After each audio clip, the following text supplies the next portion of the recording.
good. I think this is good. Let's go. It's time. Put on play pants. Hey, we're back with another podcast. Do we still do these? It's episode 74.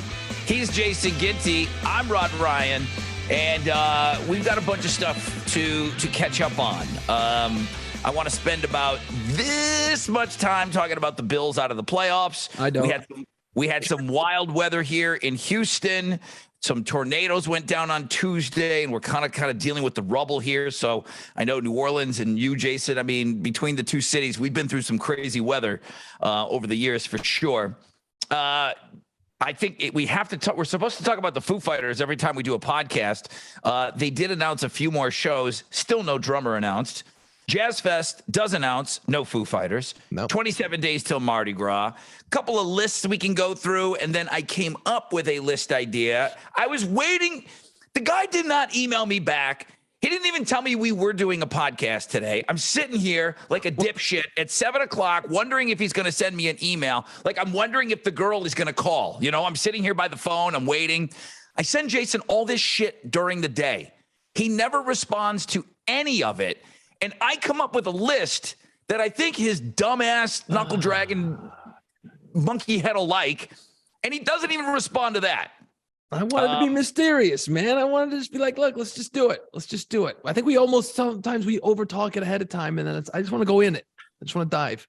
Dude, all I asked for was an email that said, yeah, let's do the podcast tonight. I'm preparing all this shit. I got the rundown sheet and everything. You never got back to me. You're right. Dick move. Until 7:00. Let's see. Hang on. I got it there. It was before 7. It was like 6:59. 7:03. That's basically 6:59. 7:03. Join this Zoom link. I'm like, you motherfucker. I guess we're doing a podcast tonight. I'm sitting here making myself pretty, wondering if he's going to call. Yeah. Well, I deserve it. I deserve the beating. You're right. I should have just said, hey, man, we're good. Let's do it. So my list today, my top 5 list, the 44 years ago in 1979, the Dukes of Hazzard came out, and John Schneider, Tom Wopat, the General Lee, that yeah. So I said, why don't we do the top 5 television vehicles? And I used vehicles. Yeah, good. I'm glad you did. Okay. All right, so I figured that would be necessary to like frame the list that way. So I just didn't want to be paint ourselves in the corner to only cars. So, okay, well, I threw out a lot of shit there. Houston, listen, no deaths. That's huge. No fatalities. We had a couple of tornadoes here, maybe about 35 minutes outside of Houston. Deer Park, Pasadena, I mean, houses. Jason, you dealt with something like this on your street where the house, like directly across the street from your home, got leveled by a tornado, right? Yeah, this is like 3 years ago, and they're still rebuilding it. And the whole thing happened so fast because a tornado, it just literally comes out of nowhere, and it just gets really eerily like quiet for a quick second, and then all hell breaks loose for about 10 seconds, and then it's game over. And you open your front door, and your street is just full of somebody's chunks of house. Correct. But I mean, Houston and New Orleans, there's a lot of similarities weather-wise, a lot. And we don't deal with a whole lot of tornadoes here. And so, you're watching and you're seeing, and it's amazing, dude. One house can be leveled, and then the tornado will lift up. It'll go over a house, and then it'll get the next house. It can just skip a couple of houses. Bounce it. There's no fucking rhyme or reason to it at all. So, again, no fatalities. People have lost their homes, and cleanup efforts and all of that. That's what we're kind of dealing with here. But I was okay. A lot of people were sending emails because, it became one of those things that was carried on the national news. So, right. Where are you going to go where you don't experience some kind of freaky weather?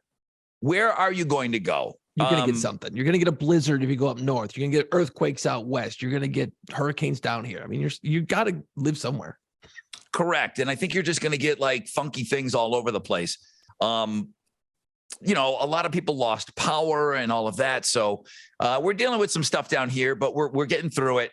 And that's kind of the update with Houston. You know, going back to the tornado thing, Rod, I hate to interrupt, but I just did. Last summer they had the tornado warning. So I'm like, and I never turn the TV on. Like I've given up on TV news. You know what I mean? I just have. So I'm like, well, you know what? Let me see what they got going on. And they've got they put the cams, the traffic cams out there, and now they got the weather cams. And there's one that here in New Orleans where you can see like the Superdome, and they go, oh, look, it's a beautiful sunrise or beautiful sunset. So in real fucking time, this was last summer, we had a tornado. You could see, and they had the sky cam out there, and you're seeing like most of the cityscape of New Orleans. And then the meteorologist is on TV just going, yeah, and and they're showing the radar, and they're like, ooh, it looks like a pretty good pocket right here. And then they cut over to the live cam, and you can see the fucking tornado going across the live cam off in the distance. And as you're watching it, you're like, holy fuck. And the weather person starts losing their shit on the air a little bit. They're like, uh-oh. Because you just know, you kind of can guess what neighborhoods that's going over or what part of town it was going over. And you just knew that somebody's houses, they were just eating shit right then in that moment. And you're like watching it unfold in real time. I'm like, holy shit. And then come to find out later, it did blow out a bunch of houses in a couple of neighborhoods. And you start texting friends in that area. Hey, dude, you all right? You all right? So with the technology now, you almost can watch this weather happen. Hopefully not in your neighborhood or obviously, or someone you knows, but yeah, it's freaky. Yeah. Totally freaky. The thing about this that was scary for people, it was raining so hard that visibility was already down to nothing. So when you think tornado, everyone thinks Wizard of Oz, and you're looking across the plains and here it comes. And it wasn't like that at all. It was already dark outside in the middle of the day. It was dark. I mean, really dark. And the rain was coming down so hard that you couldn't see it coming. It was just the imagery and what they were saying on TV. And then all of a sudden, boom, you know, people were just started losing their shit. So you could not see it, you know, because it was storming so hard everywhere. I mean, it was just everybody was under this blanket of rain for about an hour yesterday.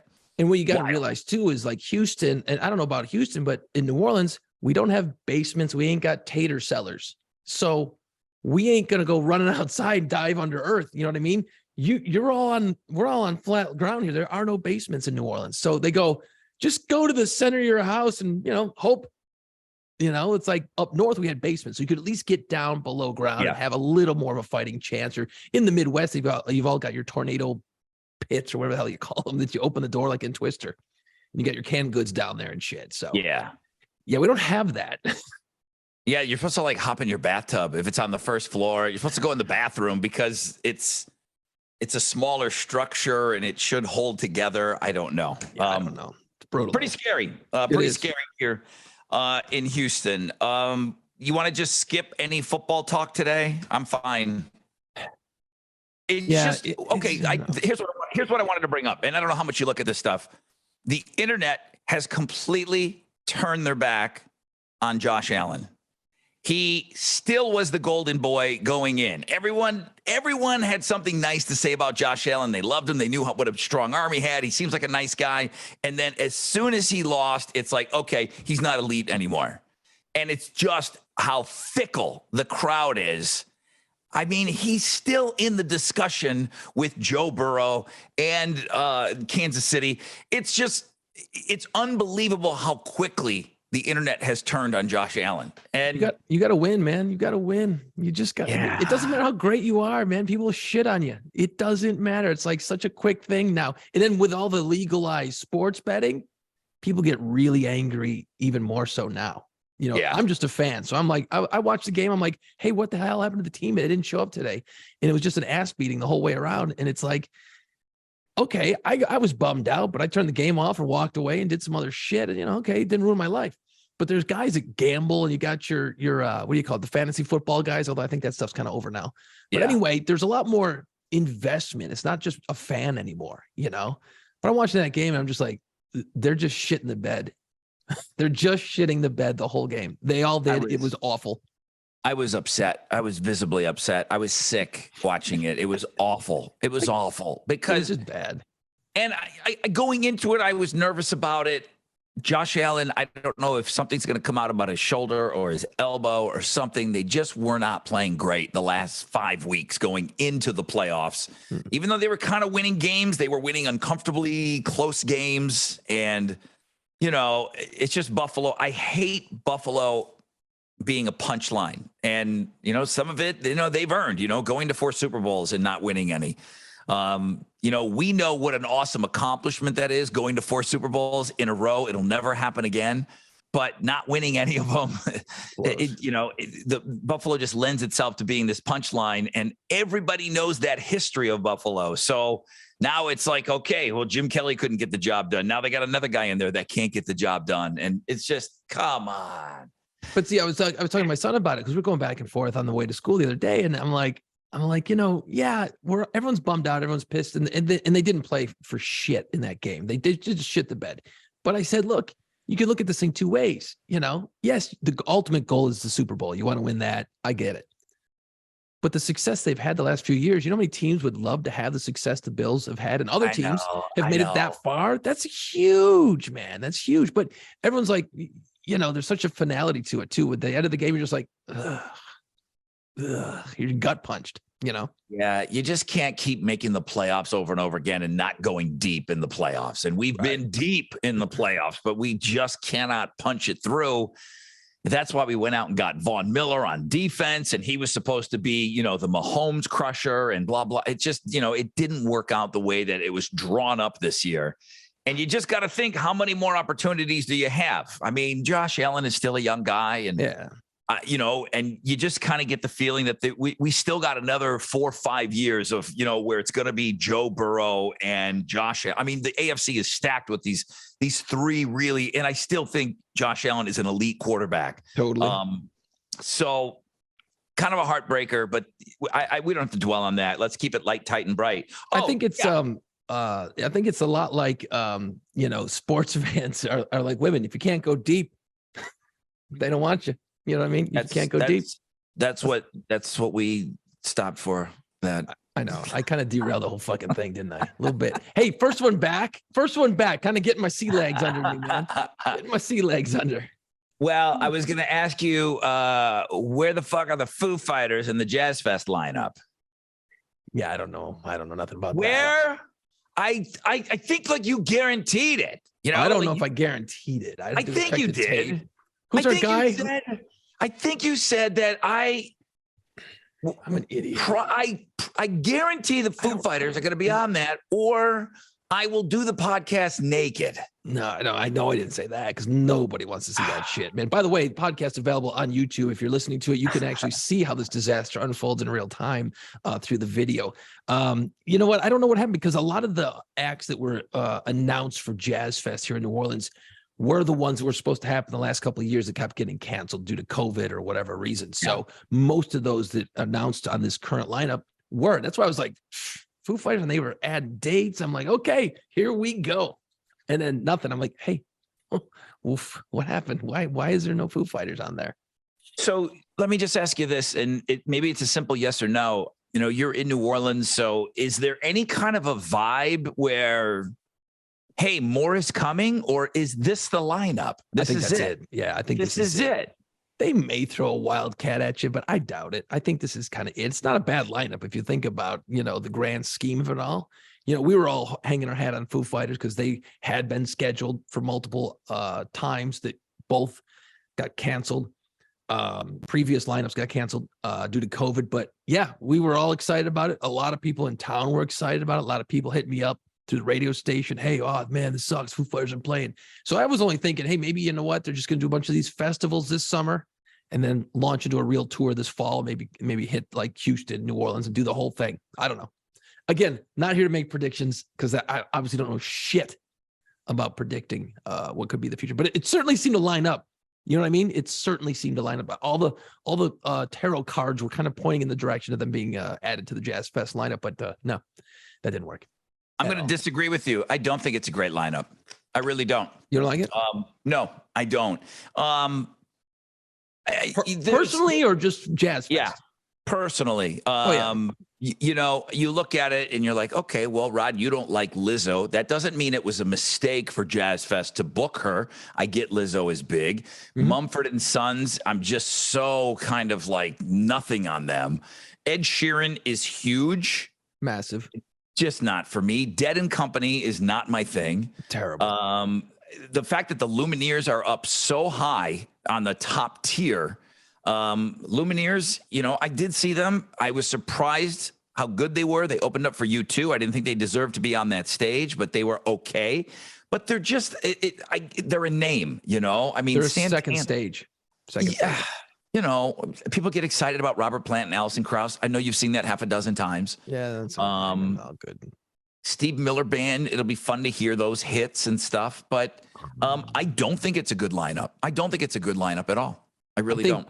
From a personal standpoint, once you get, you know, we're just talking headliners here. I mean, it's all the under stuff that's great. You walk around and you're hearing the jazz and you're hearing all the cool blues and all that shit. That's fine, the gospel. But from a headliner, Mumford is such a great live band. That's why I'm excited about them. Ed Sheeran, I've never seen, and you know, thought that would be pretty cool to check out, especially if he busts out some rock and some of the heavier stuff because he's done some singles with other artists that are pretty rocking. My Ed Sheeran story. He has played Jazz Fest before, and I'm with your daughter, my goddaughter, and we're standing on the track. And there's two big main stages at Jazz Fest, and they're like completely on opposite ends of the Jazz Fest is in a horse race track. That's massive. Yeah, it really is huge. But you know, you've got two stages that are on at the same time. You can't hear each other. There's so many people there. It's so dense in between. And she is like, Uncle Raji, let's go, Ed Sheeran. Now, I didn't even know who Ed Sheeran was at the time. Right. I go, are you kidding me?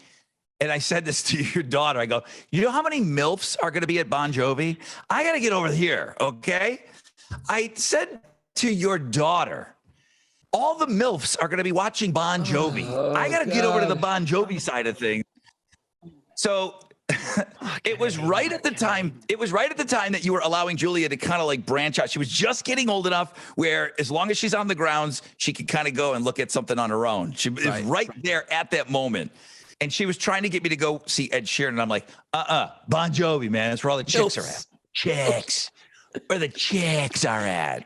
I remember looking at you going, hey, you are a godfather right now. Maybe, you know, earn it a little bit right now would be the moment to earn it a little bit. Of course, the beers are flowing. So, you know, you're not thinking that way. You're not thinking that way. But hey, you know, shit happens. So, yeah. I don't love the lineup. But it's not bad. I want to get some pointers here, Rod, for a real interesting reason. This happened just this week. It's one of the coolest moments I've had as a father in a while. Okay, I've had when you're a father, you have a million cool moments with your kid, and they just pop up out of nowhere. Had one of my, and it so fits with this podcast because it's about music. My son, big jazz fan now. He's been taking jazz lessons, piano lessons over at the Jazz and Heritage. When you buy a jazz ticket, the money goes to help younger kids learn from real musicians in New Orleans how to play jazz music. So the music's never going anywhere. Jazz they want to keep it alive. They want to keep the music and the culture, the things that have made New Orleans, so famous. They want these younger generations to kind of keep it going. So Correct. Your son's going to be a part of that. He'll end up playing again at Jazz Fest this year with the school. So that's kind of cool.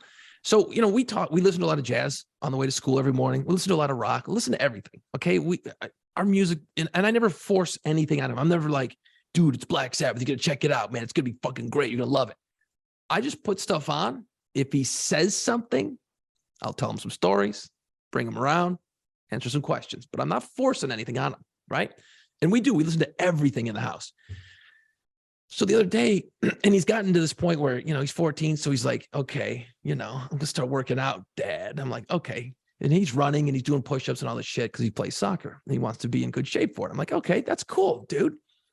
So my wife went in to check on him the one day and he was standing there, all sweaty like a 14-year-old boy would be after doing a bunch of push-ups and stuff. Right. Or whatever he was doing. And on his Xbox is his playlist because he was listening to music while I was working out. And my wife saw it and she's like, what are you doing with your dad's playlist on your Xbox? And how do you get your iTunes to count on your Xbox? I'm like, I don't know. I don't know anything about that shit. So she's like, he's got all your music up there. There's Van Halen, there's Tea Party, there's all these other bands and shit. And I'm like, really? He's just on his own listening to that shit. So on the next morning on the way to school, or no, we were going to soccer that night. I go, hey, your mom said you had a bunch of cool music playing the other day when you were working out. He's like, yeah, and I go, well, what were you listening to? And he goes, well, you play that band, the Tea Party. That's one of my favorite bands of all time from Canada. Love them. And he goes, so I was listening to it while you're listening to it, and I kind of like it too. And I go, really? And then I started like, dude, what songs do you like? And he starts hammering through a laundry. Now, just put this with any band that you love, one of your favorite bands, and your kid starts naming back not only hits, deep cuts, and starts talking about the songs.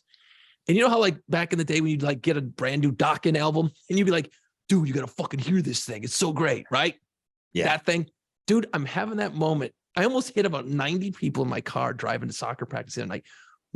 I'm busting out playing songs like, what about this? What about that? And he's like, oh yeah, no, this is badass. He goes, no, but this solo way comes in, and we're just fucking geeking out on music like hard, like you did when you were a kid.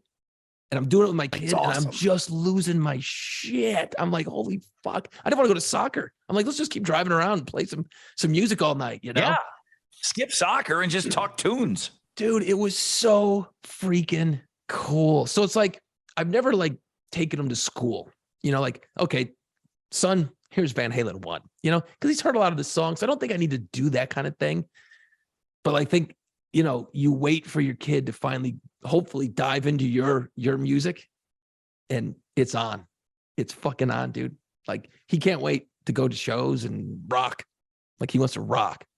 That's awesome. Yeah. So it was just one of them. And it brought me back to when we started out playing Stone Temple Pilots. I'm like, dude, holy shit, check this song out. Wow, this song is great. You get the new album and you're just nerding out hard on music. And it just reinvigorated all this shit. Like this podcast has reinvigorated. And we talk about it all the time, the top 5 lists. Shit, man. I was hoping Harry Styles was going to play Jazz Fest. I lost my mind, dude. I'd have showed up with a Harry Styles t-shirt, walking around eating watermelon all day. I wouldn't have given a shit. It would have been awesome. So, I mean, that's what's great about music. You can, if you take apart, back in the day, it was all like, you loved metal and that was it. Yeah. We've talked about this. You got the long haired dudes. You got the dorks listening to Journey. You know what I mean? Like you had your cliques, your groups. And, we don't have it like that as much today, but it was such a cool fucking moment, man. It was really neat to talk music like that. So why don't we talk about cars? You want to talk about cars? I do, because I did some research and I'm like, holy shit, there's TV. Can I go back to the beginning of the podcast, by the way? You said and I will never, ever shit on you doing a lot of work for the podcast because you always do. You're very prepared. You're very good. But you said, hey, here's the same shit we were going to do a couple weeks ago. And then one new thing. So when you said you put a lot of new stuff and put a lot of work into it, I'm like, you put one thing in there. One thing. It was the top 5 car thing. The other stuff was stuff we're going to do last week. So, yes, I should just fucking drop in my lap.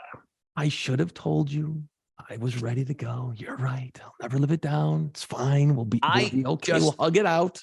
I thought because of your love of cars, that's the one thing that Jason and I are just not anywhere even close on the same page. This guy is into cars and digging around in engines and getting his hands all dirty and his knuckles all busted up. And yeah.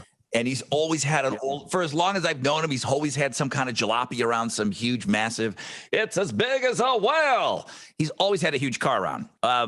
So I saw that 44 years ago in 1979, Dukes of Hazzard premiered on TV. So I'm 8 years old. Do you remember when new shows were coming out? They actually did a show about the new shows that were going to be out. Does that make sense to you at all? Because they would do a cartoon. They would do a cartoon version of it as well, and it would be like a cool young dude, and he would talk about, okay, here's all the great new cartoons that are coming this fall, or this spring. And they would do a preview of all the stuff, like, Hong Kong Phooey. There's a new cartoon. It's called Hong Kong Phooey. And then they showed you a little clip of it. They would do that with TV shows. And I remember them saying there's a show coming up, and it showed, and they went very heavy on the car because they knew little dudes were going to freak out and lose their shit over the General Lee. Yeah. And, I don't think either one of those guys were well known. I think they were all, John Schneider and Tom Wopat. I don't know that. I think they were brand new people at the time. This maybe their first jobs. So they just knew they were banking on that car to be huge. And I remember the preview of that and all the kids talking about this car. That was the star of the show. It wasn't Bo and Luke Duke. The car was the star of the show. Knight Rider, kind of almost the same thing. Yep. I kind of feel like, what's his name? Hasselhoff and the car. I feel like they were co-stars. Something about the General Lee felt like that was the star of the show. The General Lee actually got more fan mail than any of the actors. Like people would, because back then you'd actually write letters. And the General Lee got more fan mail than the actors got. Like people would address it, "Dear General Lee, I really," you know what I mean? Like it got more. Dude, can you imagine being an actor being like, "The fucking car, I'm out here working. The car just sits there." It's not the same car, by the way. They destroyed like 300 Chargers. Okay. Here's 6 letters for Bo. Here's 9 for Luke. And then these 2 bags right here, these Santa Claus bags, these are for the car. Maybe Uncle Jesse got a letter. Maybe Boss Hogg. I might have wrote one to Catherine Bach. Maybe. I don't know. Sure, I did at one point. I know that I didn't even think of her Jeep. Her Jeep was badass back in the day. It was so outshadowed by the General Lee. But if you remember Daisy Duke, because the Daisy Duke shorts, sure. Dude, her Jeep was badass on that show. Yeah, it was cool. It was all like jacked up, the big tires and all that stuff. She had thinking about it. Mark and Mindy had a Jeep in the intro. Yeah. Mindy, because did that show take place in Colorado, in Denver? Boulder. Yeah, Boulder, Colorado. Okay. Yeah. And she had a killer Jeep Renegade. That was it. Robin Williams riding it upside down. Yeah, because he's hanging out. They had the bar. His legs were over the crossbar. Yeah, dude. Mindy had a fucking badass car. Damn, those are 2 Jeeps that I didn't even think about when I was making my list. It's funny. I don't think I need to move anything around, but that's duly noted that those were badass vehicles. They were cool. Actually, Daisy Duke had the first 26 episodes. She had a yellow 74 Plymouth Roadrunner, and Bo and Luke Duke drove it off a cliff. So then she got the Jeep. Her first car was really badass. It had it was yellow and had a black stripe going down the side. It was I don't remember that. Cool. Yeah, that was remember that. Fucking cool. The reason they got rid of that car, the Charger, there was a bunch of them around when they were making the show in the 70s, in the late 70s. There's a million Dodge Chargers at the time. They destroyed like 300 Chargers. There weren't that many of those 74 Roadrunners made, and they were going to keep beating the shit out of it. So you got to keep replacing the cars, and they couldn't find any. So they're like, fuck it. We need to find something that we can get a lot of. So they're like, fucking, let's dump this thing off a cliff. And then Jeep, they made a deal. And then so the Jeep, obviously was the second car. Right. I don't remember them rolling her Jeep though. Yeah, they probably do that. It's a girl. Maybe a couple. Okay. So my criteria wasn't cars. It was the top 5 TV vehicles. Yeah. You good with that? Totally. Yeah. No, because there's some that are just wild. Yeah. No, I want to hear your top 5 because I think we'll be very different on this. And this is all TVs. Right. We're not getting into movie shit. That's a whole other list. So don't be like, what about The Bandit? That's a movie. It's a movie. Okay. We're talking cars, vehicles. Are we doing this list right now? I say let's fucking go. Let's get it. Let's get it. Who's going first? Why don't you go first? Then I can shit on your 5. All right.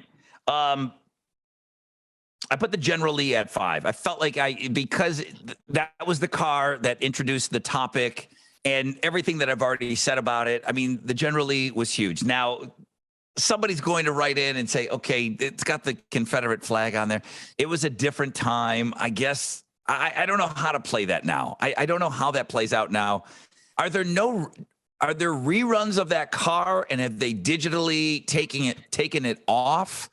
I don't know if there's reruns of Dukes of Hazzard, but I don't know that you can run that car right now on TV. Know.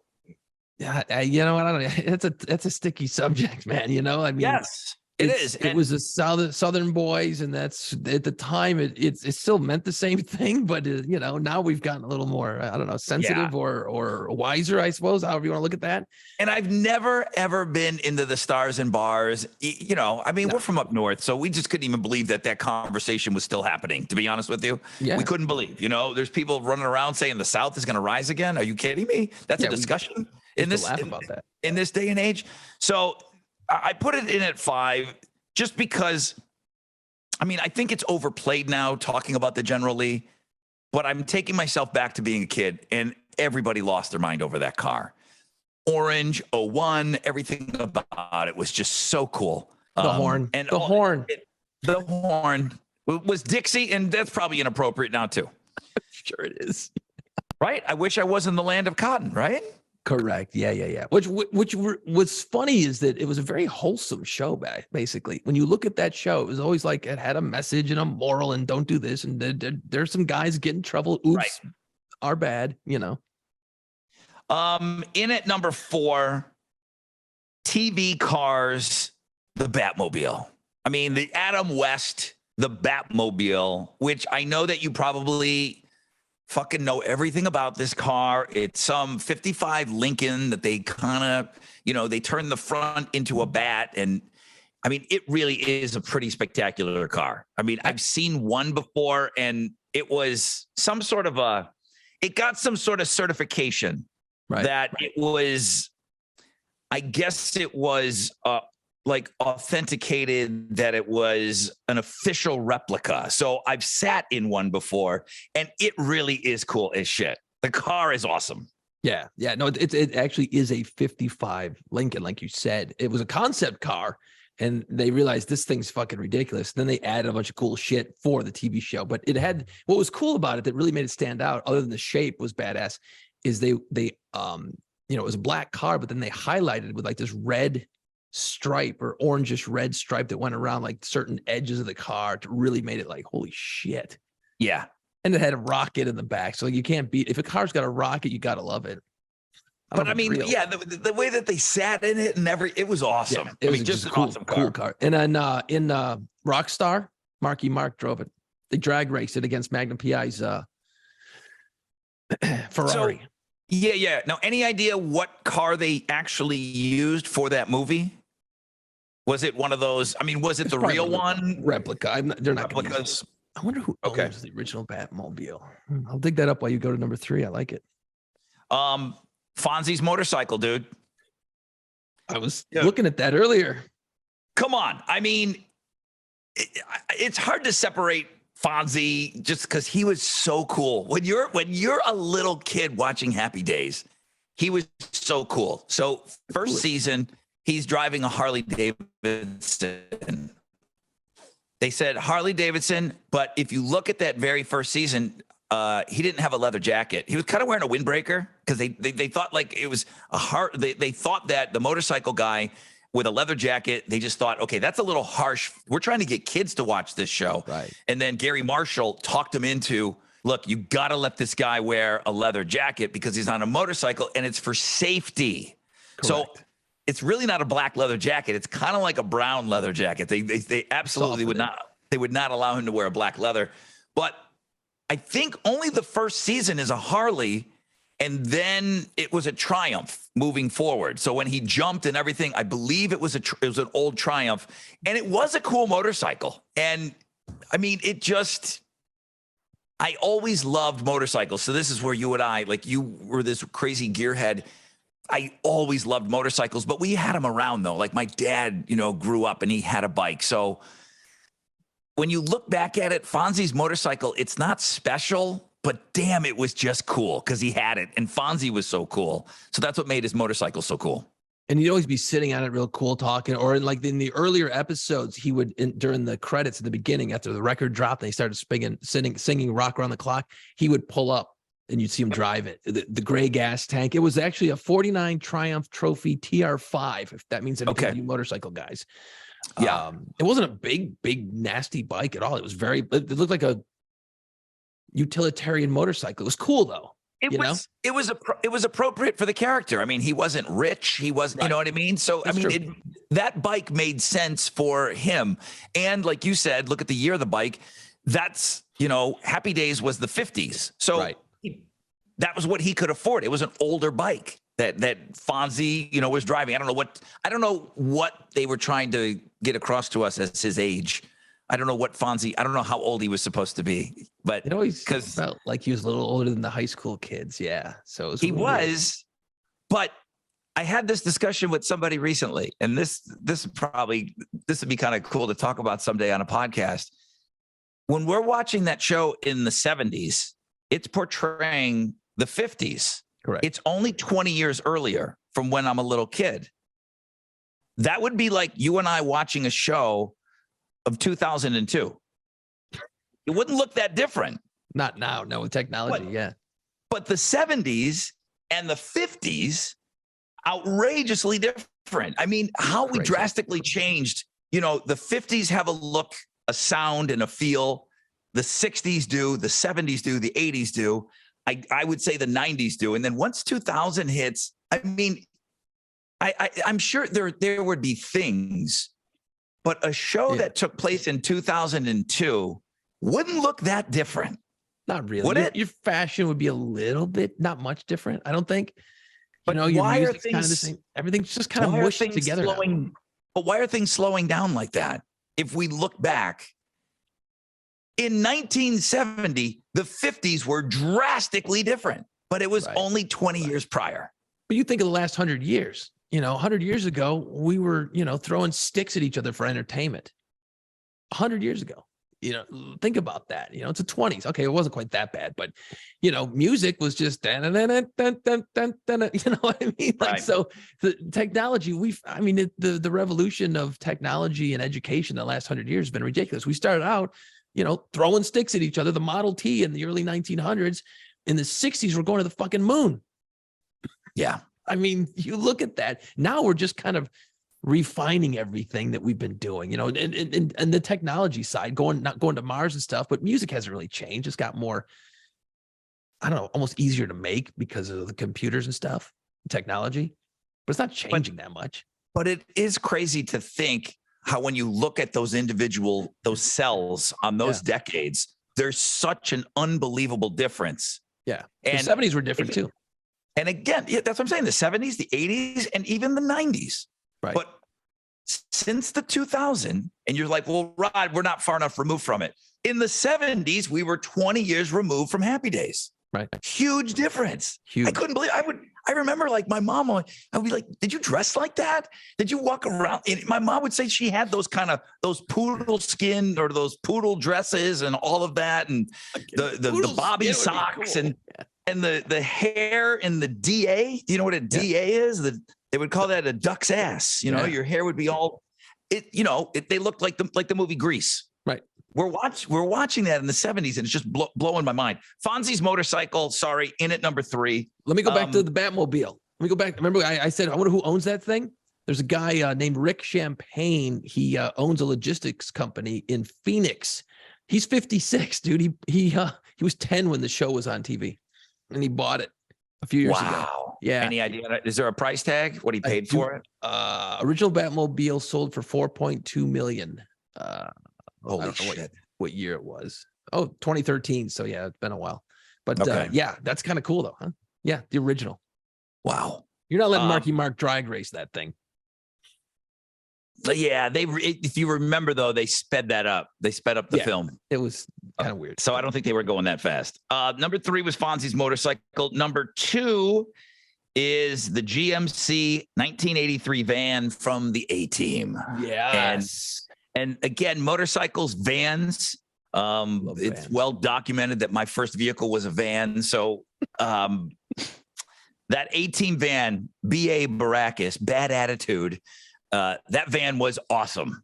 It was so great. And I always loved when he would pick everybody up in it. And it always had different features in it. It seemed like whatever Hannibal's plan was, that van was equipped for what he wanted to do that particular time. Okay, all the guns are here. And then the next thing, there's a fucking sewing machine in there. Right. There was always whatever they needed. That van just seemed to kind of have it for that episode. And they beat on that thing. They beat on it. But it was the A-Team. I mean, you're not going to jam everybody in a car. So they needed that. And I just thought the van was badass. Well, because it had that cool stripe, that red stripe that went down the side up to the top, and then it had the fin or the tail, whatever you call that thing, the spoiler on the roof. And it's like, whoa, that van's got a spoiler for no fucking reason other than it looks cool. That's awesome. Yeah, and they would beat that thing. They'd haul ass through dirt and trails and shit and get shot up. Yeah, the A-Team van, very cool car. In at number 2, and it's funny, they were using multiple vehicles because within the same episode of the A-Team, keep an eye on the bouncing sunroof. In the same episode, sometimes it had a sunroof and sometimes it didn't. So that's how you knew. That's how you knew they had multiple vehicles. But it's just one of those inconsistencies that they did within episodes. Right. Well, because you're gonna have you're gonna keep the one version real nice for all the close-ups and hanging out in front of it, and then you're gonna have the bomber that's just spray painted real quick to make it look so that you can beat the fuck out of it. Yeah. Yes. You're gonna have multiple vehicles. So yeah. Within an episode, you can see sometimes it has a sunroof and sometimes it doesn't. Not within the same episode. Or you see, like the continuity thing is hard with car chases because you're just fucking doing all this stuff. Like you see a car go around a corner and then the hubcap blows off, and then the next scene the hubcap's back on and shit like that. Yeah, I'm a nerd for that kind of shit. Yeah, good point. In at number 1, my all-time favorite. Is this easy for you? Do you know what I'm going to say? Do you think you know what I'm going to say? Let me have a guess. I'm going to have a guess. It's the Partridge Family bus. Which would be cool as shit, by the way. I thought about it. I'm like, that bus would be badass, man. Can you imagine having a bus? That'd be badass. Yeah. My number 1 all-time TV car is Starsky and Hutch, the 75 Gran Torino. Damn, that's a good-looking car. That red car, and it's not a lightning bolt, but I was obsessed with drawing that car when I was a little kid. I drew all these cars. I drew them all. Like I used to just, everybody, you doodle on all your stuff, and I would draw that car, and it just had that insanely cool graphic on it. Yes. It wasn't a lightning bolt. It was just this white kind of stripy thing. I don't know, but it's my friend, my best friend growing up, Larry, had a Gran Torino, and I just remember, dude, let's get this thing painted. Come on. It's like my dad won't let me. It was white. Oh, I'm like, all we got to do is just paint the red around it and leave the white there. I'm like, let's fucking Starsky and Hutch this thing out. He's like, no, my dad won't let me. It was a 75 Gran Torino. Nicknamed the Striped Tomato. I never heard that, but I didn't either until I looked it up 5 minutes ago. Yeah. I know, seriously. I'm like, the striped tomato, I guess it makes sense. Yeah, that was a cool car. You know what? I remember the car. I don't remember ever really watching the show. I think it was a little older. Wasn't that pre-70s? The cars are 75. It was right around that. It was late 70s show. I never watched that one, I don't think. So David Soul and Paul Michael Glaser are Starsky and Hutch. Wow. And Paul Michael Glaser was the curly-haired guy portrayed as Ben Stiller. They remade Starsky and Hutch. Right. So Ben Stiller played that character, the guy that drove the car. It was his car. They never really explained. He used his own car. They were cops. Right. And he used his car. Like, I get it. Like you're street clothes wearing cops. You're not really necessarily undercover, but for some reason you don't have to wear a uniform, but they're not providing you a car. Yeah, He used his own car. And then when it was fucking time for business, they would grab a red light. It had a magnet on it. They'd stick it on the top and then fucking book. It was awesome. Yeah, like, and you're undercover in a red striped tomato. Bro, he's just driving around, man, drinking coffee, blah, blah, blah. Oh, shit, we got a call. They would grab the light, stick it on top, and then boom, fucking peel out. Paul Michael Glazer, who played Starsky, he was the first guy. The other thing that I got from that show, did you own a blue pair of sneakers with 3 white, like Adidas stripes on it? I think my dad had a pair. Blue sneakers. They may have had, they were like blue, kind of suede-ish looking sneakers. Yeah, and then they had like a weird color. And they had white laces, and then they had white kind of stripes on them. They could have been Kmart tracks, or they could, I guess Adidas probably. He wore those on that show, and my sister and I thought those were the coolest fucking sneakers ever. And we had the buddy version of them, like from Kmart.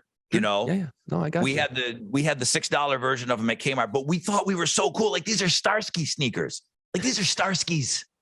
If you think about this, okay, so Starsky and Hutch, the TV series, ran from 75 to 79.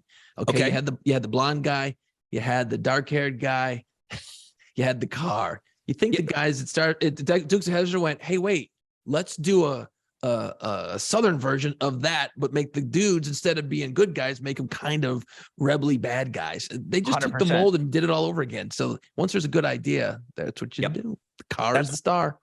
Huggy Bear was in that. Yes. Snoop Dogg, and then Snoop played Huggy Bear in the remake of Starsky and Hutch. Yep. And Starsky and Hutch was terrible. The remake was terrible, but I watched it. I think it was Owen Wilson played the blonde, right? Owen Wilson played the David Soul, and then I don't know, somehow Vince Vaughn was in there. But it's like the bad guy, yeah. But that car, unbelievably cool. It is my number 1 all-time favorite TV car. I can't argue with that list, man. That is really a good list. Let me you're probably going to think, okay, well, I know what your number 1 is. It's going to be the General Lee, right? You'd think that would be it.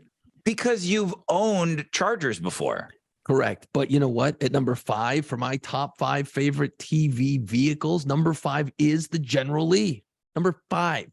That's where it was on my list. I've never owned it. I've never owned it. You've owned that car before. I mean, it wasn't painted in that scheme. No, Jesus. No. That's why I think I put it number 5, because I'm like the 01 and the orange and stuff. I think I've lost the flavor of it all. I love it. I still think it's great. I love the TV show. I would watch it today if I could find it, because I did like it. I loved the show. I watched it as a kid over and over and over again. Number 5, the General Lee 69 Charger. They ruined like 300 of them with jumps. And if you've ever jumped a vehicle, which most people haven't, and I highly suggest you don't, okay, because it's not going to end like it does in the TV shows. Old cars, the engine's in the front, so it's so front heavy that if you jumped the car, it would just immediately nosedive and you'd go straight into the ground, okay, just because of gravity. And the frame has to crack every time, right? Bends to shit. It's done. So they used to fill, if you open the trunk of an older car, the wheel wells on the sides of the trunk, on the inside, they would fill that with wet cement, and they'd have to soup up the engine to get it going fast enough. They'd have to have a long enough road because you got so much extra weight, but they would pour concrete into the wheel wells on the back, and that would even out the weight. So that's when you see the jump from the Chargers, they have to balance that shit out. Otherwise, the car would just go straight down into the nose first into the dirt. So yeah, they ruined a shit ton of cool old cars, man. So number 5, the General Lee. I cannot believe you have that at 5. I know. Weird, right? You're going to be like, well, how the hell what's going to beat that? Well, I'll tell you. If you go back, and I always thought this car was cool as shit, you got to go back to Sonny Crockett's Ferrari in Miami Vice. And I'm not even like a sports car guy. I always thought it looked really fucking cool. And he was cool. You know, he had the cool suits and he was just cool. Sonny Crockett. Am I the only guy that thought he was cool? Anyway. Okay. I need to look up the dates of Miami Vice because 84, 5, 6, something like that. Okay. Yeah, so mid 80s. All right. So I'm in 10th grade. I think I'm with my friends on Friday nights now. You're a couple years younger. You're probably still at home watching TV on Friday. I'm watching Miami Vice because I'm not going out. And I think I'm hanging with my friends now. Of course, you couldn't get away from Miami Vice. It was a cultural thing. Right. It was huge. It was the biggest show. Don Johnson was the biggest. You know, they were playing, they were playing like modern music within the show that hadn't been done before. I mean, just people were going crazy with that show. It was cool. I just don't think I ever watched it. Yeah, but I know the show and the suits and everything, you know, drugs and all that shit. Yeah, it was for the car nerds. That was a '72 Ferrari Daytona Spider, sort of replica, black. It was badass. It was a cool car. I remember the car. Very cool car. All I remember about it, I mean, it's not memorable to me other than those guys were always in a convertible. So I'm assuming it's a convertible. Yeah. Very cool, fast, all that good shit. So, okay. Number 3, we don't have to talk about it because we already did. The A-Team van, number 3, because it was cool. Yeah. Cool as shit. It made me want to get a van. Years later, I had a van. So I loved it. I would get another one someday. I'm always nosing around. I always send you, hey, dude, check this one out. You should buy this one. You should buy this one. Like, there's going to be a van in one of our futures. There's going to be. No, it's not. It's because it's been deemed creepy. Don't say you can't. I can't. I have a daughter. I can't have what's called a creepy van. They're so cool. It's too late. It's too late. I mean, it's once something is deemed creepy, man, you can't do it anymore. Especially so an old guy. An old guy pulling up in a van. Hey, what's up? Yeah.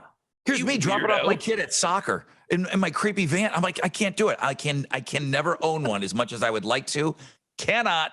You don't have to put the shag and the creepy bed in the back. You can make it like cool, like a bunch of rows for all the whole soccer team. You know what I mean? That's still gonna look weird when you call these kids pile out of your fucking. It's gonna be deemed creepy, and you can't do it. I'm sorry, Jason. I would really like to have one now, man. I love bands. Anyway. That was number 3 on your list. All right. Number 2, this one will be a shock, but yet not a shock. You have to go way, way back to the Green Hornet. The Green Hornet had one of the coolest, most badass cars ever. It was a hold on, I gotta check my notes. See, you're not the only one that's got notes. Shit, it's a 1966 Chrysler Imperial Crown. It was the Green Hornet. It was all black. This car is huge. It goes on for fucking city block. Mm-hmm. Shoots guns.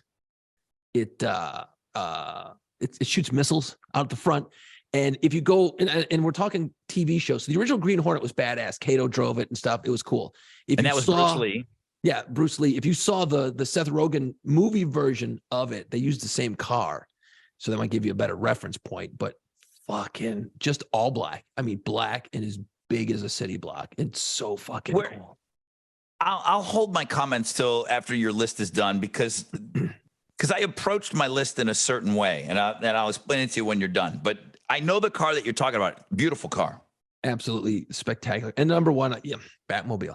I mean, how do you it's like, those shows, I never watched them originally because they were older, but they were always on TV, and I watched them all. And it was like, you'd watch the stupid Batman show, but you couldn't wait for him to get in that car. Yes. To the Batmobile. Holy shit. Here we go. It just got good. Every time they'd say that, you'd be like, all right, here we go. But then there was like 1 or 2 episodes where they were in some bat boat. Maybe one episode where they were in a bat boat, which was like, oh, holy shit, they got a bat boat, or they had a bat motorcycle. And I'm talking about the old ones now, the TV show. There was just a couple, maybe 1 off, 2 off episodes where they used something else. But yeah, the TV. What I stayed away from were cool cars that I didn't necessarily watch. So if you've ever seen what's called the Monkey Mobile, that thing is cool as shit. That might be the coolest TV car of all time, okay? Because I do like GTOs. If I was ever to buy an old muscle car, I've told you this before, I would get like I'd probably get a 68 Pontiac GTO. So that specific look is the car that I would be going for. The Monkey Mobile is a 66 Pontiac GTO. So I like that car.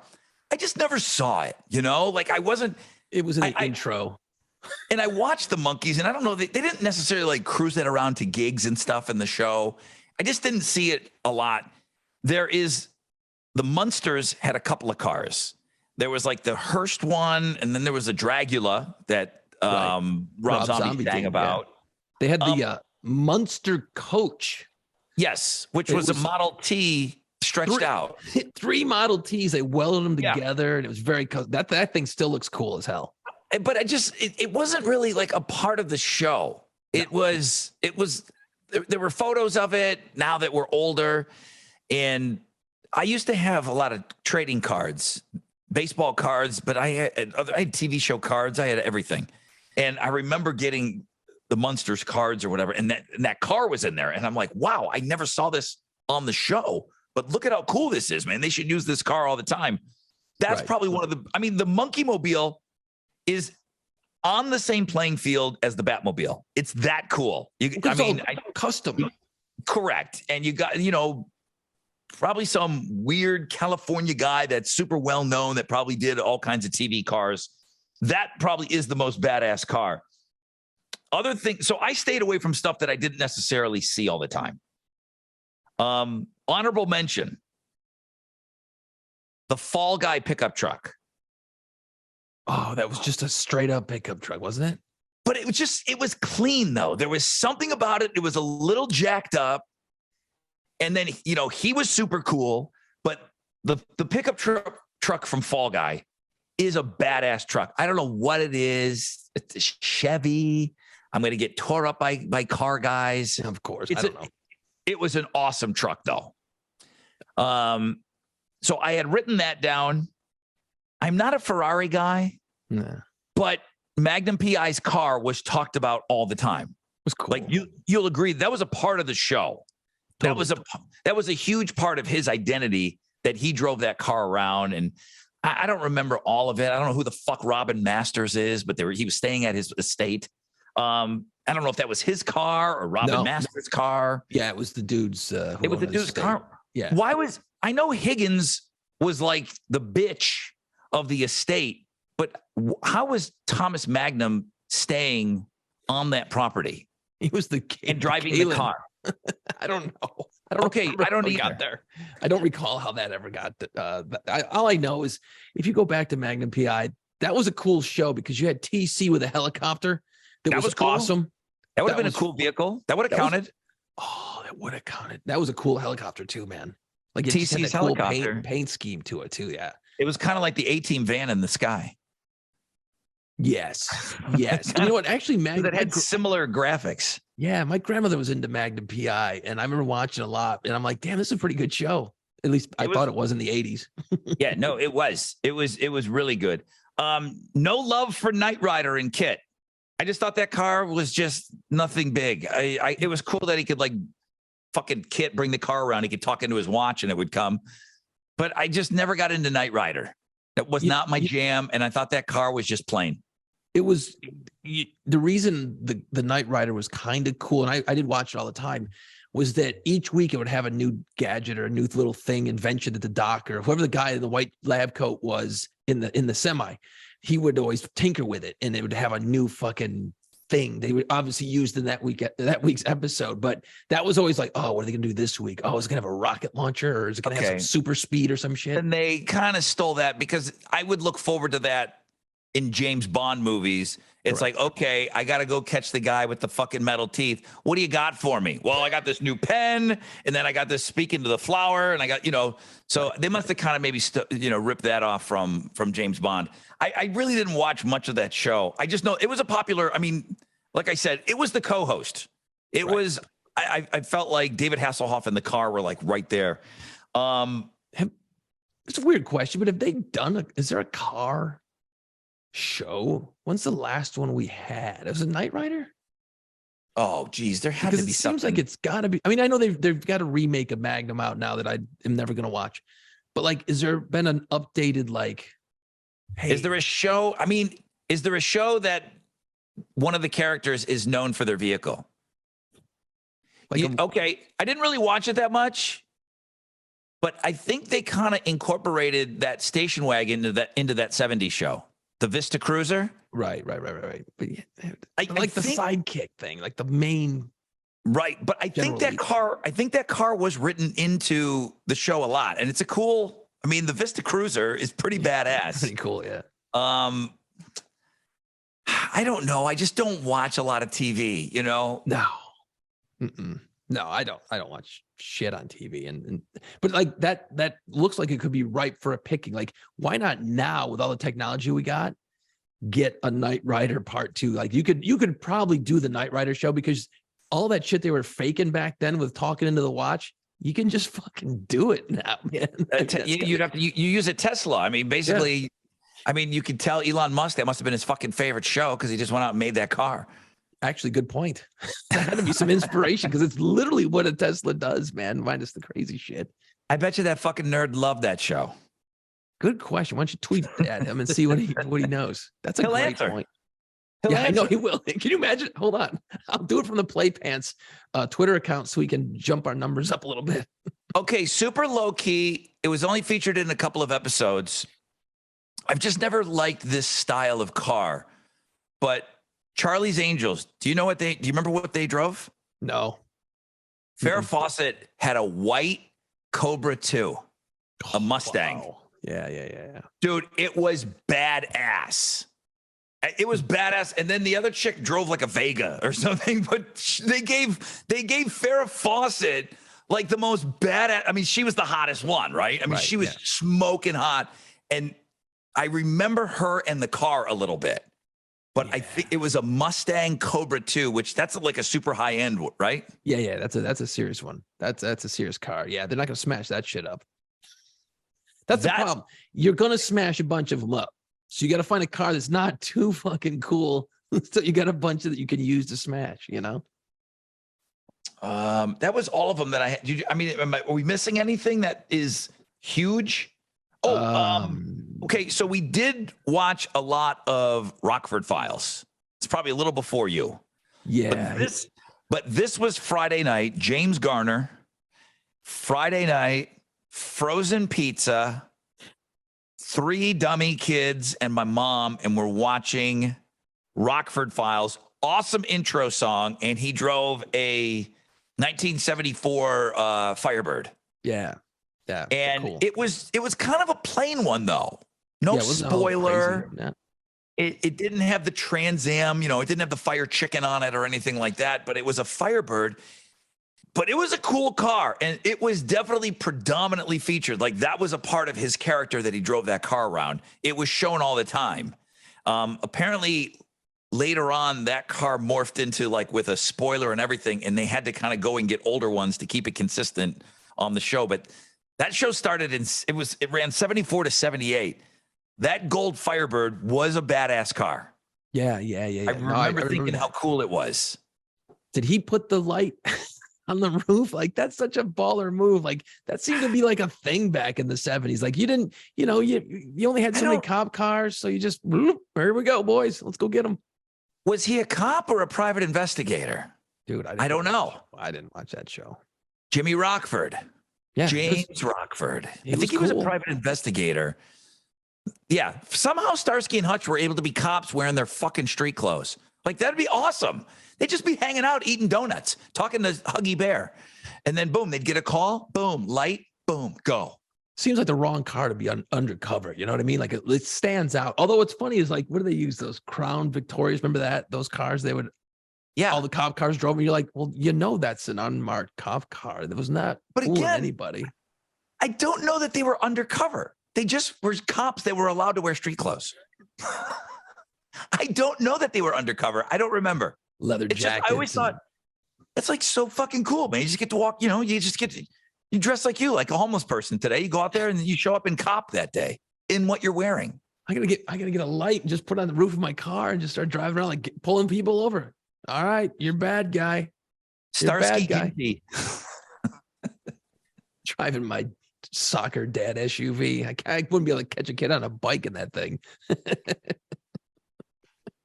I am shocked. I thought General Lee was going to be number 1 on your list. I thought it was like a fucking layup to have that as number 1. No. Ooh, if it wasn't, this counts, but it doesn't count. Are we going to go with the Mystery Machine from Scooby-Doo? It was a cartoon. That looked like a cool van to be riding around in.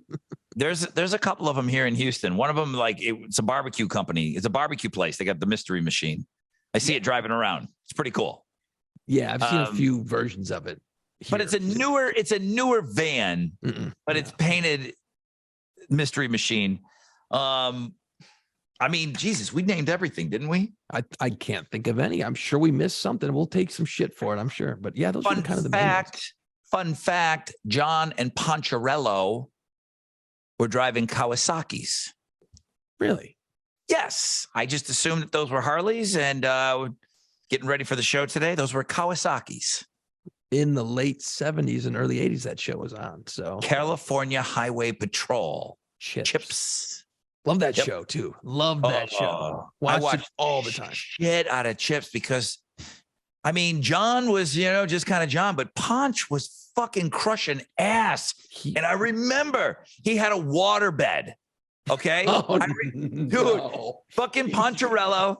I'm a little kid. Poncharello's got a fucking waterbed. And I'm like, that dude is fucking smashing ass. On a Rodney Poncharello. I'm a little kid going, he's smashing ass. He is smashing. I cannot wait to get older and have a waterbed. And of course, I had a waterbed when I was older. Rodney Poncharello. Here we go. Yep. I had your little chip. Waterbed and a Honda. So I was trying my best. Dude, Poncharello did get ass on that show. It always used to be cool because they'd be in their cop uniforms, those shitty tannish brown uniforms. And then they'd be like, all right, we'll meet up tonight and we'll get some chicks. And then they would always have these hot girls show up and they would have like their leather jacket and their pants. You're like, you guys look so weird out of your uniforms. It's like seeing your teacher at the grocery store. It always looked weird. Whenever time they weren't in cop clothes, I'm like, what's going on? What's going on? Like, you guys don't just live in those clothes. It was weird. They got him fucked up at the Regal Beagle, and then they went back to a different show. And they went back to Ponch's waterbed pad. Oh, so waterbed with the glow in the dark stars on the ceiling. I'm like, fuck, I can't wait to get older. Why am I so young? I can't wait till I'm older. I get a fucking waterbed. It's gonna be so great. I'm gonna smash so much ass on a waterbed. Fucking Home Sweet Home playing in the background.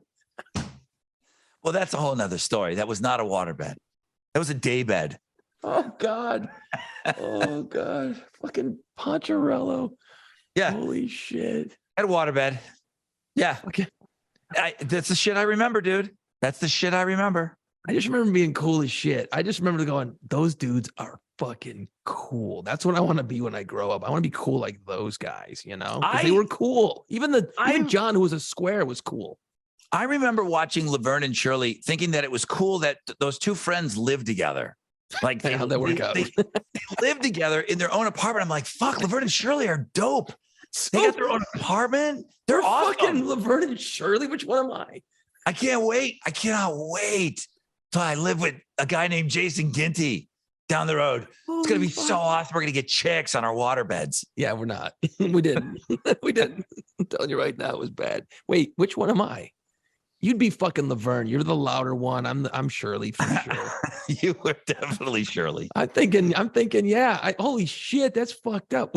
Although I got to be honest, we're more the Lenny and Squiggy of the fucking show for sure. For real. I don't even want to go there with that one. Okay, I'm not even going there. I think we already know the answer there too. I wonder why they didn't give them like a cool car, or did they have a cool car? Did Lenny and Squiggy just walk in, or did they ever like roll up? They didn't have money for a fucking car. Look at those two dipshits. What do they do? What are they, lawyers? Doctors? And that's just what they did on the weekends and at night. They'd fucking crash through that front door. Hello? Dude, I watched a lot of Laverne and Shirley. It was on After Happy Days. You couldn't not, man. It was like, right boom. After. Great intros to both, great songs, one into the next. It was very blue collar. That's why we gravitated to it. It's very blue collar, Milwaukee, Buffalo. It was home run shit, man. It was great. And the way that shit worked back then is Fonzie introduced them on an episode of Happy Days. Like they went out on a date. Really? Like I think they double dated. So I think Laverne and Fonzie were hooking up, and then Shirley went out with Richie Cunningham or something, and they went out on like some double date, and then they just kind of said spin off. Like these girls are awesome. Spin. I think her dad made the show, Gary Marshall. Right. But like, hey, spin off. Like the Jeffersons were Archie Bunker's next door neighbors. Right. And then spin off. Right. I'm just trying to connect all the dots here because there's a lot of dots floating in my skull right now. So technically, if we go back in time here on this podcast, you fucked the Fonz because you would be the Laverne and I would be the Shirley. And if Fonz took Laverne out on a date you were up in that apartment, Mr. C's apartment above the garage. Yeah. With the Fonz, dude. And I was downstairs with Richie Cunningham in his gross bedroom next to Chuck, the long lost brother. Holy shit. Chuck throwing basketballs at you while you're trying to get some fucking time with Richie. Just bouncing the fucking. This has gone way off the rails, dude. And I'm getting pegged by Fonzarelli. I think I've ruined Laverne and Shirley forever now. Maybe. Yeah. Which, you know what, to one more dot to connect here. It's funny that the spinoff comes around because if you go back to the movie American Graffiti, Richie Cunningham, Ron Howard, was in the movie with Shirley, right? She was his girlfriend in that movie American Graffiti, okay? They were boyfriend, girlfriend in the movie. Oh, I forgot about that. Come back around to Happy Days, and then that's pretty wild how they just were connecting those dots along the way. Yeah. I definitely forgot she was in that movie. Yep. She was the girlfriend of Richie Cunningham, but in the movie American Graffiti, and I don't remember their names in the movie. So I got to admit, I can't stop thinking about Laverne's cone titties right now. Like she kind of wore like one of those cone bras. Yeah, Madonna's thing. Yeah. I think I'm like super into that now that I'm thinking about it. But that would have been 50s too, right? They were the same era as Happy Days. So that was the brassiere style, the big like cone thing. 2 missiles hit her right in the fucking back. Drinking her milk and soda, right? What was she drinking? I think she did drink milk and Pepsi. Yeah, sounds gross. Never tried it. It's coming back. There was just a commercial with Lindsay Lohan doing it for the holidays. Ew, Jesus. Okay. Milk and Pepsi, Pamilky, Mepsi. I don't know. They called it something. They combined the two. Pelk. It was. Really? It was Pelk. Yes. Shit. I should be in marketing. Yeah. Brilliant. Yeah. All right. That's enough. Madison Avenue over here. Pelk. Yeah. Shirley, Madison Avenue. I can't believe it. Oh my God. Did you want to talk about these Rock's most hated songs? I did. You know what? Okay. Let's take care of our sponsor here real quick. Do we still have a sponsor? We do. Yeah, they're still going strong out there in New Orleans. Yep, the Pirates are doing great. All right, listen. Next time you visit New Orleans, be sure and book the Pirate Tour, the French Quarter walking tour like no other. Discover real pirate history of New Orleans. Okay, Pirates of the Quarter at Pirates of the Quarter is all the socials. PiratesoftheQuarter.com. You're going to want to go to that website, book your tour. And then you're going to want to get in on the merch, okay? There's a new shop page on there, and they've got some awesome-looking merchandise right now. So even if you already took the tour and you're like, man, those dummies didn't have T-shirts when I took that tour. Well, now those dummies do have T-shirts, okay? So check out the shop page, piratesofthequarter.com. Kick-ass shirts for sale.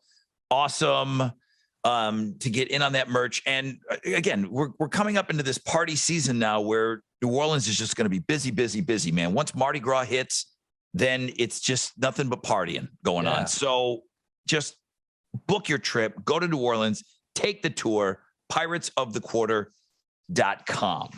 Dude, Laverne DeFazio and Shirley Feeney. And how do we forget? We cannot mention that show without fucking Carmine Ragusa, the big Ragu. Remember the neighbor, the good-looking guy? Ragu. Absolutely. Ragu. Jesus. I haven't watched that show in years, man. Huh. Check that thing out. Anyway, enough of Laverne and Shirley. I don't think we got to go through all of this, but I kind of wanted to run through. There was a list Ultimate Classic Rock put out, and it was the most hated rock songs and the most hated albums. And it was kind of, think of it this way. It's kind of when an artist that you respect does something that you don't respect that particular work. Right. So the reason we do a top 5 list on this show where we came up with this whole thing, it kind of comes from this movie. What's the name of the movie? High Fidelity. That's it, right? Yeah. And a guy comes in to buy a record for his daughter, and it's I Just Called to Say I Love You by Stevie Wonder. Now, obviously, that song's a piece of shit. obviously Stevie Wonder is a musical genius. So Jack Black even kind of calls out this particular, like, there's no way your daughter likes that song. Like, they were just snobby record guys. But he does bring up the fact is, how do you handle when you have somebody like a musical genius like Stevie Wonder put out some awful piece of crap? That's kind of what Ultimate Classic Rock did. They put together the list of the most hated rock songs and albums from particular artists. Does it bother you? Does it not bother you? Here we go. You ready? I'm ready.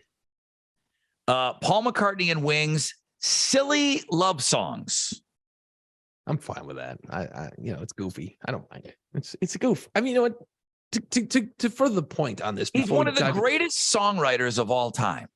You're gonna have stinkers, but I think where the problem is that there's a lot of album cuts that suck. It's when these songs that aren't good become hits. That's where it's fucked up. I mean, boom, boom, boom, boom, boom, boom, boom, boom, boom. I can remember the bass line, the whole thing. His wife singing out of tune in the back. Oh my God, yeah. Silly Love Songs, Paul McCartney and Wings. I don't hate the song. I don't hate it. That was in at number 8. In at number 7, Styx, Mr. Roboto. I think that song broke up the band. Well, Dennis DeYoung got a little too. He was all theatrical and shit, and then the rest of the guys were just like, "Hey, we're a fucking rock band, dude. Cut it out." And it got way too concepty. That's where it got weird. Did I like it when I was a kid? Yes. Great song. Do I look at it now? It's horrible. It's fucking bad. Do you think it's bad, or do you think it's good? I do love. I mean, I still love the song. I wish they would change the lyrics, because the hook, the chorus, and all that stuff. You hear there's a good song in there, but it's just cheese. It's like, what are we doing with these robots? Why are we doing? What is it, Chinese or Japanese? It's really bad. Starship, We Built This City, which is one of the cheesiest fucking songs of all time. It's just crap. Now, it was done by Starship and not Jefferson Starship, but same band. Okay, different players. You know, it's probably one of the worst rock songs of all time. Catchy as hell. Yeah. Okay. Fair enough. But just garbage. REM featuring Kate Pearson of the B-52s. Fucking hate it. As Seen on Sesame Street, Shiny, Happy People. And on Sesame Street, perfect. It's perfect. It worked.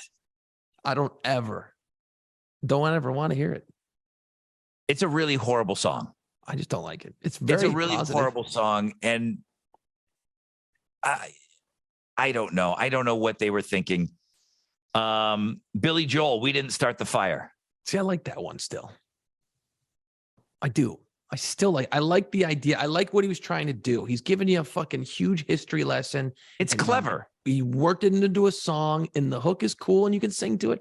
I don't necessarily hate that one. I don't want to hear it a lot. That was in at number 4. You're okay with it? I'm okay with that one. Yeah. Number 3.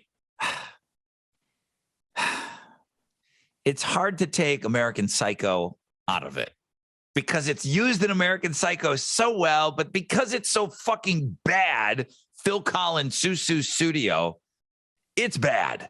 I mean, it's bad. It's the worst thing ever. It's really, really bad. Well, not as bad as number 2. It's number 3 on the list. It's the worst thing ever. Phil Collins, Susu Studio. There's probably other album cuts that are worse, but you said it. Like, these were songs that became big and they were hits. Yep. It's awful. It's one of the worst songs of all time. Correct?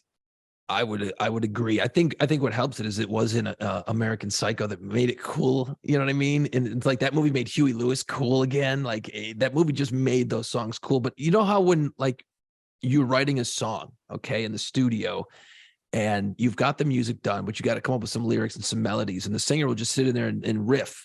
You know what I mean? They'll just be singing nonsense words like he probably saw a sign that said studio and just kept saying it until he could get something written. You know, it almost feels like that. And they just went, let's go with that. And they did. It's like, holy shit. And then some dipshit in the suit at the record company went, oh, I love that studio song. Let's do it. And then of course it goes up the charts, and now he's stuck with that thing. In at number 2, Beach Boys, Kokomo. It's unlistenable. It's they were already old men when that came out, and they had a hit with it. And I kind of felt good for these old guys. I was happy for them. I was happy for them. Like, the Beach Boys, like the Beach Boys were old our whole lives. Mm-hmm. Okay. And the fact that they were back in the spotlight for a cheesy piece of shit that was in the movie Cocktail, right? Yep. Tom Cruise. Yeah. I think it was all, I mean, I just thought they were goofy. I didn't know until I was older that the Beach Boys, the rivalry between them and the Beatles, I just always thought they were a goof. My whole life, they were goofy. Right. You know, I didn't grow up and nobody told me that Pet Sounds was this amazing album and all. I just thought they were a goofball band. I didn't know that they were kind of this awesome band. Right. No, not for that song. But it just Kokomo. I mean fucking Run Around Sue and whatever they did. It was all goofy shit to me. The Beach Boys were always kind of a goof to me. The content of the lyrics sound goofy now, but it was like that Southern California. It was all the car songs. It was the surfing. I mean, you're singing about what you know and what you love. That's what they're doing. You write what you know and love. They love the surf. They love the cars. They love the girls. And where their genius wasn't necessarily writing lyrics that are going to blow your mind. It was the studio tricks. It was the harmonies. It was all that stuff. It was learning that stuff later on that you realized there was genius involved with it. But I got to tell you, most of my life was spent, the Beach Boys were kind of just a goof. Yeah. Round, get around. I get around. I'm like, okay, fucking good for you. So Kokomo, it was just another like, oh, okay, it's the Beach Boys. I think that's just kind of what they do.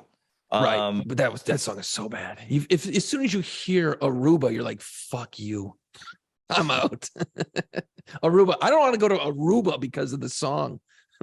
Most hated rock song, number 1.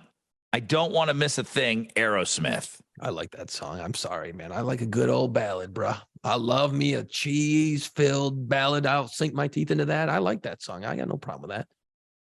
That's not the worst. No, Kokomo's the fucking worst. Kokomo's way worse. Yeah. No, Aerosmith. Pink is a shitty song by Aerosmith. That song, Pink, is dumb. Yes. Dumb. And it was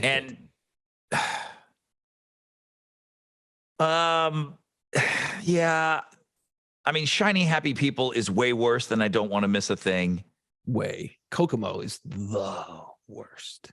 That's number 1 on the list tonight. But where that Aerosmith song is used in the movie, it's kind of perfect. Yeah. Yeah, right? I don't know what is that one just thrown in there to be dicks to get dummies like us talking about it. No. Okay, so the website is Ultimate Classic Rock. If you grew up thinking that Aerosmith, and I didn't, okay? Aerosmith did not have any room in my formative rock years when I'm growing up. It's Kiss, Van Halen, and AC/DC. Most people my age and a little bit older, they're going to have Aerosmith in there, and I didn't. So I didn't grow up thinking that they were the coolest thing in the world. Mm-mm. And then they did this and embarrassed me. Like, I was never embarrassed by, because once Aerosmith put out that album Pump, that was a whole nother band. They had two lives. Even though it was the same guy, but I mean, ask Slash what his favorite album is and why he plays guitar. He's going to tell you Aerosmith rocks. Mm-hmm. I just didn't grow up with them, so I wasn't embarrassed by my favorite band. And I think that's where this is coming from, where you're coming from Toys in the Attic and all of these, these what you were raised on, thinking Aerosmith is the greatest thing ever. And then they put out this very cheesy ballad. But they had other ballady songs out there. Not this obvious. Plus, this was like co-written by like 9 other people, and it was like number 1, and it was, it's the Sellout single or whatever you want to call it. Whatever, man, it's a hit. I didn't hate that song. I don't mind that one. I can live with that one. Any others that you threw on your list, Rod? Because I got a couple. I mean, there are just some Kiss songs that are so unbelievably embarrassingly bad. There are just let's put the X in sex. I mean, I was already like friend off with Kiss at that point in that era. I just wasn't like, but they still were embarrassing. I was embarrassed for that's them. a tough one.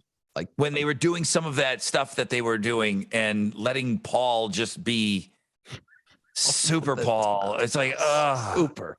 He was a dancing fool, that guy. But like, how are you sitting there as Kiss and Gene and Paul? They seem like fairly intelligent fellas.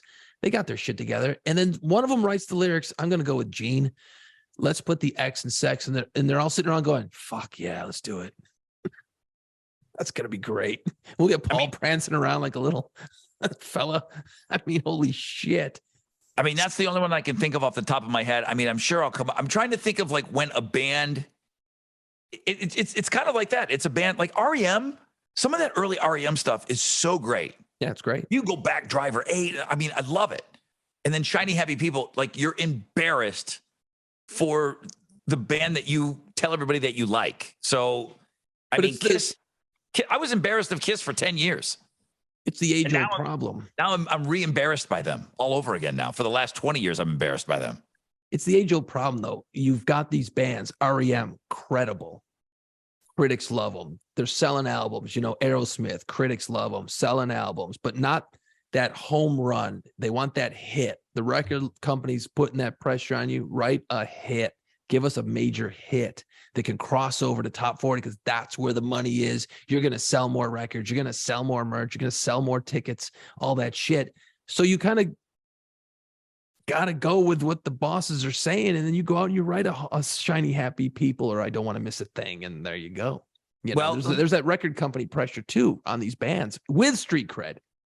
Let me put this on you. Van Halen 3. Actually, Van Halen 3, I could stomach some of it because the music in it is very good. Eddie's on point. There's some good music in there. It's just not good songs. You know, the producer didn't say, hey, guys, fucking fix this. You know what I mean? You can have a lot of great talent in the room, but unless someone sits there and goes, guys, let's shave this shit down. Let's not fuck around here so much. Van Halen 3's got good music. You know what's a piece of shit? Is that song Tattoo, when they put that recobbled together old archival material album out. It's kind of embarrassingly bad. It's so fucking bad. Yeah. And I'm like, that's when I was like, please don't ever put anything out again. Please don't. As much as I love the band, please don't do that. Let me get this off my chest about Van Halen 3. Because after Eddie died, I went on it. I know you did the same thing. I went on this crazy deep dive. I was listening to everything Van Halen, and they were just playing a ton of Van Halen. It was very accessible. Right. I got to be honest with you. I just kind of shit on that album just because it wasn't one of the two singers. It was Gary Cherone, and it was easy to shit on, who is really talented and he sings his ass off. And apparently a really nice guy. I finally heard some of this stuff, and I listened to it, and I'm like, man, this isn't horrible. Okay, It's not horrible. What pissed me off about that is you have Van Halen, which is definitely known as Van Halen 1. Okay, the album, Van Halen. Don't fuck with that. It's Van Halen or Van Halen 1. And you have Van Halen 2, which is amazing. Absolutely. 2. If you're going to call something Van Halen 3, now I know you have all this separation, but you're going to call something Van Halen 3 when what you did were two masterpieces.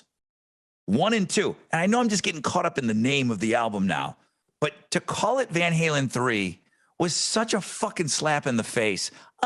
It's not Van Halen 3. It's Van Halen third singer. You know, that's fine. I'm cool with that. But don't call the album Van Halen 3 because then it puts it in that, for me, it puts it in that you got to stack it up against 1 and 2.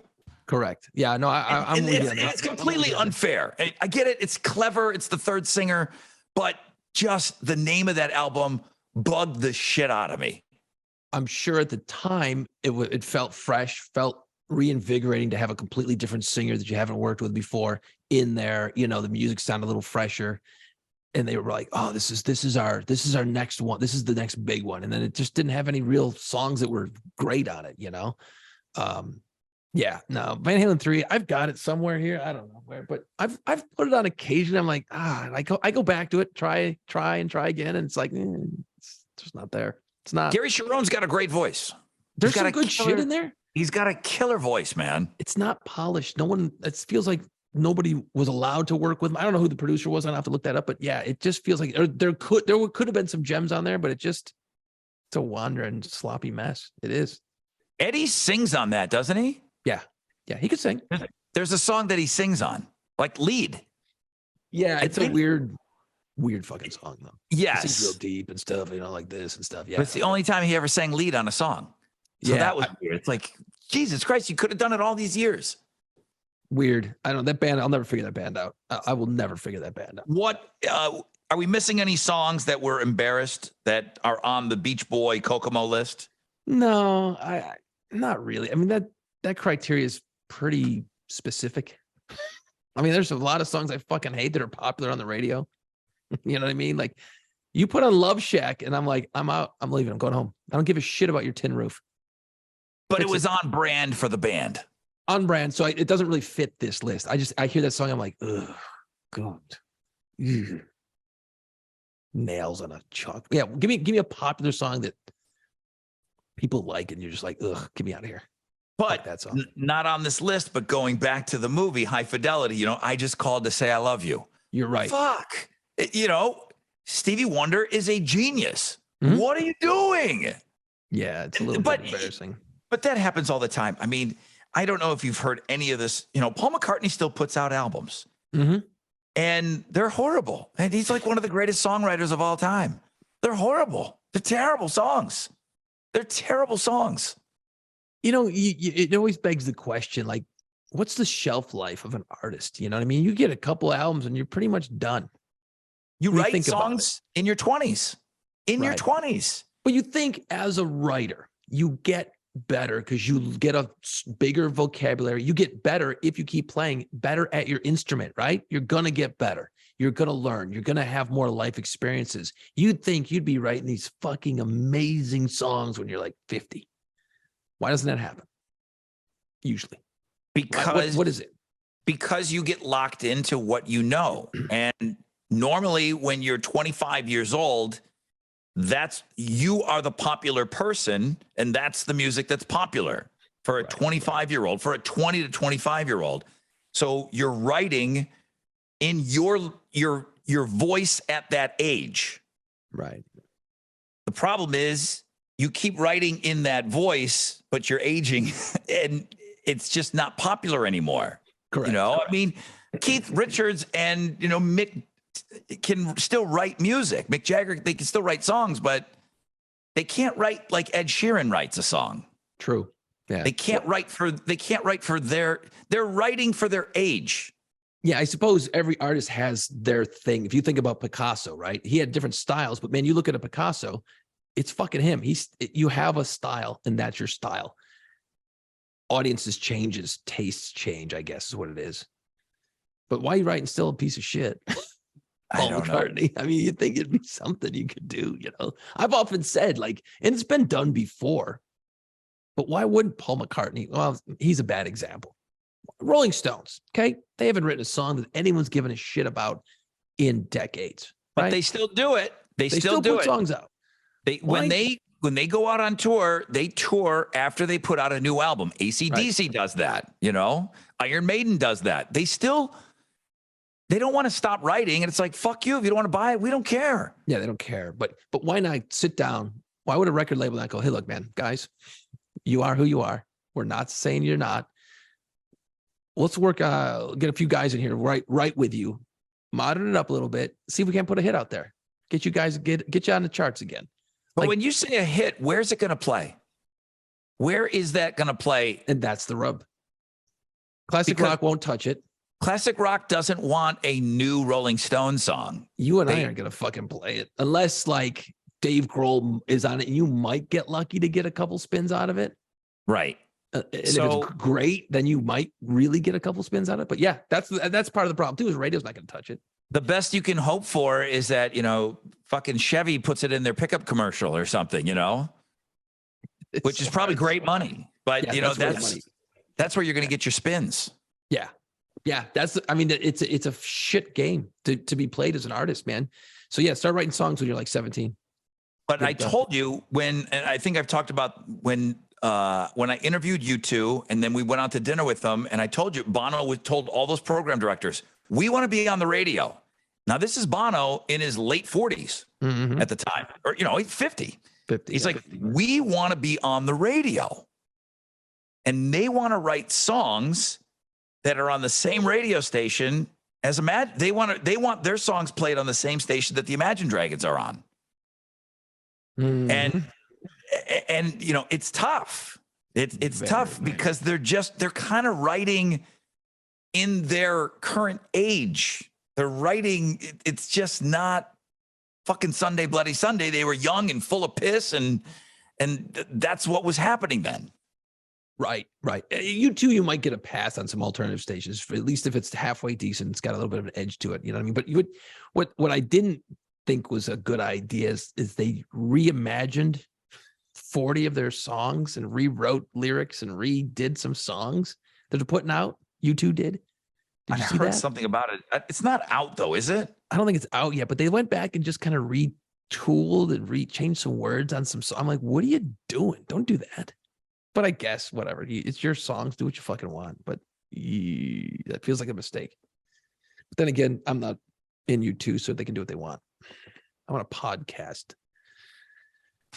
Any final thoughts, Rod? Rodney Poncherello? Fucking, I can't wait to get chicks on a waterbed. Chicks. And then, hey, favorite. Here's my goddaughter. You go look at Ed Sheeran. I'm gonna go look at MILFs. Okay. The MILFs. Who's this Ed Sheeran guy? He's never gonna become anything. He's a squirrely little redheaded kid. That kid's not gonna make it. I'm gonna go check out the MILFs at Bon Jovi. Okay. You're missing out. Okay. Good luck with your MILFs. Nobody's gonna talk about Ed Sheeran next year. They sure as shit are. Ain't gonna talk about Bon Jovi anymore. So I know that I drive a pickup truck. Oh, you're driving your big fucking pickup truck. You think you're so cool. Those little speed bumps in the road, okay, that are like in maybe residential areas. I mean, those things got to be pretty considerate to just about all the vehicles that are out there. There's a road now that it's somewhat residential, but it's a cut through. So, I mean, there's lights on it and stuff, and it's like gets you to the highway here. And these fucking cars come to a complete stop to go over them. Now, Jason, you know a couple things about cars. I mean, you have shocks and you have suspension. Yeah. Are these things going to fucking blow out your car? Do you have to stop and go over them as slow as people do? Because I'm telling you, it's like, I'm not planning on that car completely stopping to go over these fucking little speed bumps. No. It's amazing to me. I get it. If you've got some low Subaru type of deal and you got it dropped and you got a fucking coffee can for your muffler, okay, then maybe you do got to go over those things insanely slow. But it's crazy to me how slow people go over those speed bumps. It drives me crazy. It drives me crazy. I've noticed over the years that a lot of people who drive pickup trucks or these big 4x4s, they pussy those things along. It's like, hey, you bought that fucking thing, earn it, work it. It ain't gonna hurt nothing. The truck's built for that shit. You don't have to hit it at 100, but you know they're not.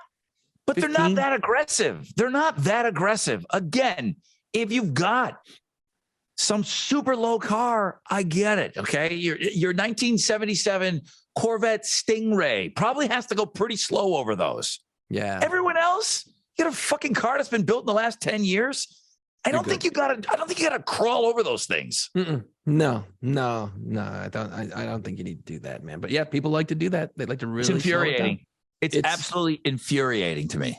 Driving has become infuriating to me. Just driving has become. I'm not complaining about it. You're talking about a guy that had a bullet hole in his truck. So I'm not going to toot the horn. I'm not going to fucking give you a thumbs down. I'm not going to shoot you the bird. But just know I'm in my car and I'm fucking pissed that you're going over these things.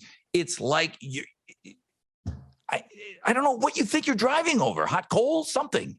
No. And you're driving a big old truck. Hey, drive it. It's fine. It's a truck. It'll be fine. You're going to be okay. You're not like a modern suspension can handle that, right, Jason? Oh, good God, yeah. Especially the newer it is, man. It's like you could jump off of cliffs and shit and not even know you're bounce right over that thing. You're not going to you're not going to bend the frame. You're not going to crack the fucking pan under there. I don't know. Whatever's under there. You're going to be good. You're going to be just fine. Mess up your differential. You're just saying words now. You're just saying words. The pumpkin on the back. Ooh, that's a good. The differential, the pumpkin. Yeah, that was the nickname. That's where your drive. Who gives a shit? Thanks. That's fun. Just go over those fucking speed bumps. All right. Jesus Christ. I got places to be. Punch it. Don't be a bitch about it. You got a truck. You're driving a truck. Don't be a bitch. That's Final it. thoughts. Don't Simple. be a bitch. But what do you got? You know what? Not a goddamn thing. Actually, Mardi Gras is coming up, and I'm telling you, man.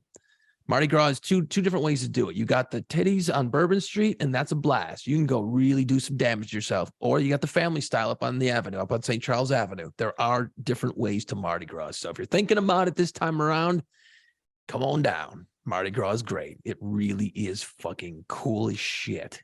I mean, my endorsement again, I'm bringing a 5-year-old to Mardi Gras. London's coming with me, man. Let's do it. I want that to be a part of her life. My kids grew up like from babies at Mardi Gras. Yep.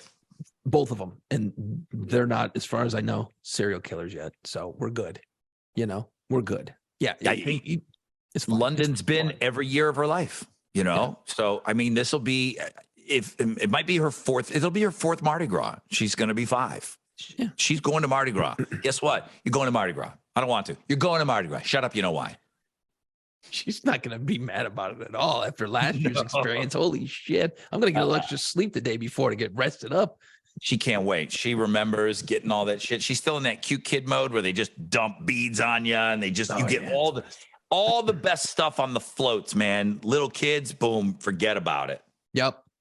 No, it's going to be great. So I'm looking forward to Mardi Gras doing some damage, causing some trouble. It's going to be great. All right. Well, that's it, man. That's episode 74. Wow. In the can, as we say in the biz. Guys, check us out on social media. I think we still have placeholders for those accounts. At PlayPantsPod. And you can find us on YouTube. This will be on our YouTube channel, so you can watch us as you hear us say these ridiculous things. And then, of course, wherever you get podcasts, I mean, you're fucking listening to us. So wherever the fuck you found us, thanks. Yeah, we're there. Yeah, right where you found us. That's right. We'll be here where you found us next time too. All right. All right. Thank you guys. That's it. We gotta go. Let's go. It's time. Put on play pants. Find us wherever you listen to podcasts. See us on our YouTube channel and follow our social media pages at PlayPantsPod.